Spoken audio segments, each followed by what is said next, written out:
Hey, what's up guys? So in this video we will see how to add custom widget on the Vivo Y200. Now to do that, just open the Play Store on your smartphone.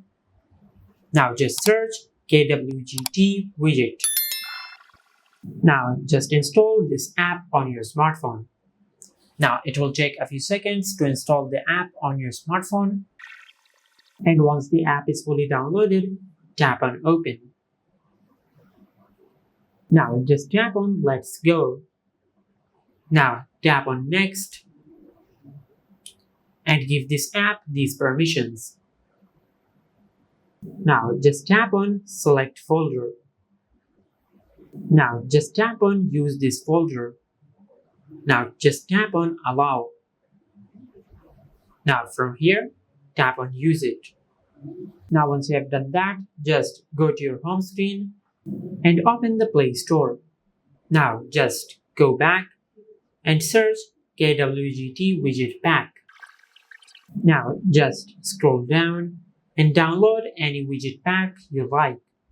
I will download this one. Now it will take a few seconds to install the widget pack on your smartphone. And once you have done that, just go to your home screen and tap and hold on your home screen. Now just tap on widgets. And on this page, just scroll down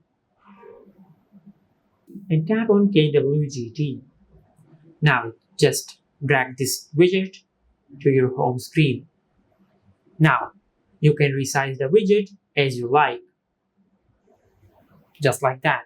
And once you have done that, just tap on the empty space on your screen and tap on the widget on your home screen. Now, as you can see, this is the widget pack we have just downloaded. Just tap on it. Now, just scroll down and select any widget you like. I will select this one. Now tap on OK. Now just go to your home screen. Now as you can see, this is how you can add custom widgets on the Vivo Y200. If you found this video helpful, please like the video and subscribe to our channel and hit the bell icon to get notified when we upload a new video.